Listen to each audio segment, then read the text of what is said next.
it will be completely absorbed by that whole, or we can say that body. Okay, and at the same time it also emits all the absorbed radiation at the same rate as the radiations are absorbed. है ना, એટલે હવે જેટલા રેટથી એ absorb કરે છે એટલે એટલી જ રેટથી બીજી બાજુ ક્યાંક ને ક્યાંક તો એમિશન થતું હશે. Okay, so that will be radiations are we can say the radiates. Okay, at the same rate the radiations are absorbed. Okay, the measured spectral distribution of that black body, okay, is universal and depends on the temperature. Okay, remember that the radiation, okay, which is incident on the body, it is emitted by the body. Okay, that depends upon the temperature only. Okay, in other words, that spectral distribution of emission depends only on the temperature, not we can say the other details. Okay, it is purely dependent on the temperature. Now this is an experimental curves which says that measured black body. Okay, so this is an we can say the energy density absorbed by the units and in term comparison to the wavelength which is in micrometer. Okay, so there is an two curves are there. It's an Wien's exponential and experimental points that will be nearly matching. So one is the theoretical, one is the another one will be the experimental. Okay, now there are certain laws which will relate that we can say the power of that output power of that black body, okay, with an temperature.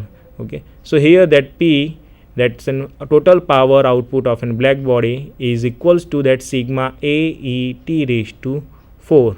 Okay, so here that sigma is an Stephen's constant which is a very well known value 5.67 into 10 raised to minus 8 watt per meter square into K raised to 4. Okay, and where that A is an obviously it's a total surface area of a black body. Okay, Stephen's law can be written in another we can say the terms of that intensity. Okay, that will be I is equals to P by A, or it's a sigma into T raised to 4. So for the black body that emissivity E is equals to 1. Okay, there is another we can say the law is that related to that radiations which is an Wien's displacement law. Okay, which says that maximum wavelength, okay, or the wavelength at which the curve peaks. Okay, so previously here, okay, that peak is there. Okay, so here at the peak, okay, so that wavelength is maximum. Okay, or that energy emissivity density is maximum. Okay, so that's a wavelength at which that curve peaks and which is tightly dependent upon that temperature, that will be equals to 2.898 into 10 raised to minus 3. So that's when we can say the Wien's displacement law. Okay, the wavelength at which the intensity peaks, okay, that lambda max is inversely proportional to absolute temperature. Okay, so that is called the we can say the Wien's displacement law. Once again, please remember that the wavelength at which the intensity peak is inversely proportional to absolute temperature, that is called the Wien's displacement law. Okay, now as the temperature increases, the peak, that is wavelength lambda max, is displaced to a shorter wavelength. Okay, now let us take the example. This figure shows that the two stars in a constellation, okay, that's an Orion, then Betelgeuse, okay, appears to be glow in red. Okay, then while that Rigel looks blue, okay, then blue in color. So which star is higher surface temperature? Okay, that's an blue is Betelgeuse, or we can say the Rigel, or the both. Okay, so here that intensity of the black body radiation, finally that we will summarize that intensity increases with increasing temperature. The amount of the radiations emitted increases with the increasing temperature. The area under the curve, please remember, see that.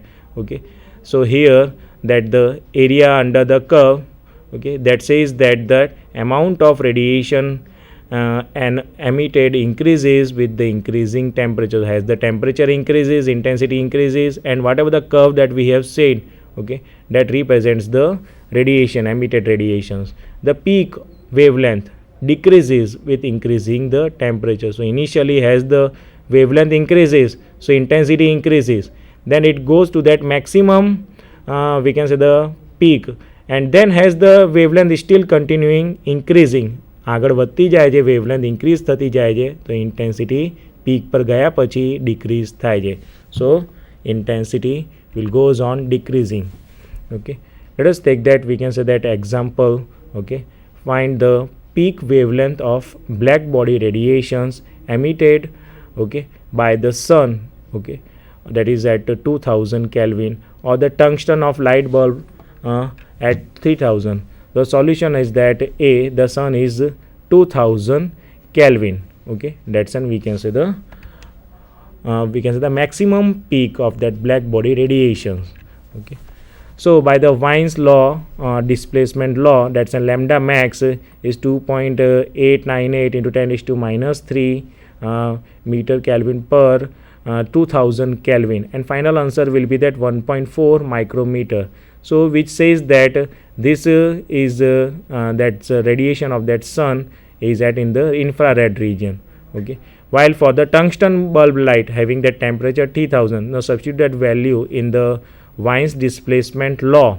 Okay, so that gives the, we can say the maximum wavelength at 0.5 micrometer. Okay, and that relates the wavelength having the 0.5 micrometer, that shows that yellow green which is in the visible region. Okay, so that's why we have seen the we can say the radiations emitted, okay, by the tungsten light bulb, okay, is an yellow green in color. Okay, now why does the spectral distribution of black body have the shapes to measure? Okay, now whatever we are discussing at present, that will be in context to the, we can say the law of radiations, or what is that radiations, what is black body. Okay, so that Lord Rayleigh and the James Jeans in 1980 tried to theoretically derive that concept, okay, which is based on that thermodynamics or classical Maxwell's theory, okay, which has certain limitations. Then after it will be find it out. Okay, so here that consider a cavity at temperature T whose wall are considered as an perfectly reflector. The cavity supports many modes, okay, of oscillations of electromagnetic field, okay, that is caused by the accelerated charges, okay, and resulting in the emission of electromagnetic waves at all the wavelengths. Now these electromagnetic waves inside the cavity, okay, they are the black body radiations. Okay, because that radiations, when it enter into that body, or it will be absorbed by the body, that will be completely absorbed by the body. Okay, now this is a Rayleigh-Jeans law which is related to that radiance, which is based on the classical physics, is r lambda t, which depends upon the wavelength as well as the temperature, which is equals to 2 pi c kt upon lambda raised to 4. Okay, where c is that velocity of the light, k is a constant, t is the temperature, lambda is a wavelength. So at a longer wavelength, the law matched experimentally fairly well. So this is that we have seen that, okay, at the low wavelength, the Rayleigh-Jeans, we can say the at shorter wavelengths there was a major disagreement, there is a discrepancy there, it will not matches with that experimental. Okay, but at the high wavelength, almost we can say that in the ultraviolet, that catastrophe or the region, that it will follow, it will matches well. That with the, this is Maxwell, we can say Max Planck, okay, who introduced the concept of quantum of action. Okay, in 1918 he was awarded as a Nobel Prize for the discovery of the quantized nature of the energy. Okay, now Planck's theory of black body radiations. Okay, so here it says that in the 1900 that Planck developed the theory of black body radiations that leads to an equation of intensity of radiations. This equation is in complete agreement with the experimental observation. So Planck's wavelength distributions that generates the theoretical expressions for the wavelength distribution. Okay, that's an r lambda t is equals to 2 pi h c square upon lambda raised to 4 into e h c upon lambda kt whole minus 1, okay, where h is an traditional, it's an Planck's constant, okay, fundamental constant of the nature, which will be now considered as an Planck's constant, okay. Experimentally its value to be find out to be 6.626 into 10 raised to minus 34 joule into second, or 6.626 into 10 raised to minus 27 erg into second, okay.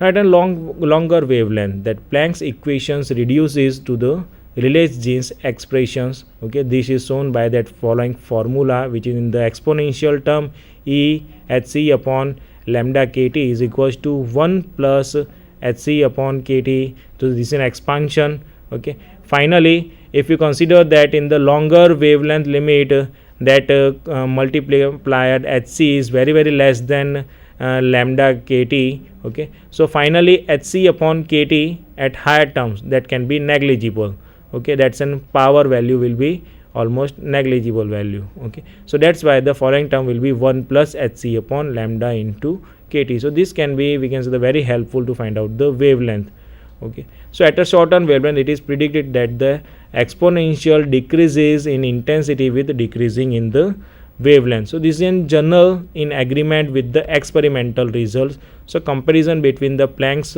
law of black body radiations and Rayleigh-Jeans law, okay, which will be in an quite agreement at the higher wavelength, okay. Now the how Planck's models black body radiation, okay, he assumed that the cavity radiations comes out from the atomic oscillations in the cavity walls. Please here, okay, now the Rayleigh-Jeans, the Max Planck, okay, he proves that we can say suggest that he assumes that cavity comes cavity of that radiations comes from the atomic oscillations, okay, due to that cavity walls. Now Planck made the two assumptions about the nature of the oscillations in the cavity walls. So his first assumption is that the energy of an oscillator can have only certain discrete values, okay, En, okay. So energy of an oscillator, okay, that will be given by En is equals to nhf, where n is an, we can say, the certain quantum numbers, or it considered to be the an integer value, which is 0 1 2 3. H is an Planck's constant, which is an very well known, okay, and f is an frequency of oscillations. So the energy of the oscillator is quantized, okay. Each discrete energy value correspond to a different quantum states, okay. Now this is in stark contrast to the Rayleigh-Jeans derivation according to the classical theories. So Rayleigh-Jeans assumes in contrast to the classical theory, okay, and the Planck's constant modified that, and he gives that relations that En, energy of an oscillators, that in a black body, okay. So that will be having certain discrete values. En is equals to nhf, okay. Now this is an energy level diagram, okay, traditional, okay. So that's an energy against that, okay. So energy level diagram of an oscillator showing the quantized energy levels and allowed transitions, okay. So energy is in one vertical axis, okay. Horizontal lines represents the allowed energy levels, okay. So double headed arrows જે આપણને arrow દેખાય છે, okay. So that will be indicates the allowed transition states, okay. Now the oscillator in Planck's theory is quantized in energy, okay, talking only to the discrete values. Let us say that the energy of an oscillator have only certain discrete values. En is equals to nhf. So the average energy per standing wave in Planck's oscillator is average epsilon is equals to hf upon e raised to hf in upon kt minus 1, okay. So here instead of that average epsilon is equals to kt, okay, which will be considered in the case of classical theories, so that Max Planck have derived the average energy per standing wave, that's an average epsilon is equals to hf upon e raised to, so here that the e raised to hf upon kt minus 1, that will be included. So that will be derived. Now the second, he assumed that Planck assumed that the oscillators emits or absorbs energy when making a transition from one state to another. Okay, so this is a very important, we can say, the assumptions made by the Planck's. He assumes that when the oscillator, okay, emits or it absorbs the energy, okay, when making transition from one quantum state to another quantum states, the entire energy difference between the initial and the final states in the transition is emitted or it is absorbed. Okay, so we have seen that in most of the theories, okay, when the electrons will move from one energy state to another energy states, or the atom is excited from one energy state to another energy state, so either it will absorb that energy or it will radiate that energy. Okay, so an oscillator that will emits or absorbs energy only when it changes the quantum state. So that's a second assumption. So here we have seen that, okay, in the representation in the following figures, okay, the lines, horizontal lines, they are the energy states. So here the quantum energy hf is absorbed, emitted, okay, during the transition between the states. Okay, so here that one energy level to another energy level, okay, when it's absorbed, okay, so there are certain, all the, we can say, they are the allowed energy states. All the horizontal lines are the allowed states of that oscillator. Okay, let us take an example, that the quantized oscillator versus the classical oscillator. Okay, so a 2 kilogram block is attached to a massless spring that has force constant K is equals to 25 Newton per meter. Okay, and the spring is attached 0.4 meter from its EB position and released. Okay, then finally find the total energy of the system and the frequency of oscillations according to the classical mechanics. Okay, so in classical mechanics, E is equals to half Ka square, so 2 into that, substituting that value. Okay, so that frequency of the oscillations f is equals to 1 upon 2 pi under root k upon L. Okay, and substitute the values, so finally we will get that it's an 0.56 hertz. So that's an frequency of the oscillations. Secondly, assuming that energy is quantized, and now find the quantum number n for the systems oscillating with the this amplitude. So the here the quantum analysis of that oscillator En is equals to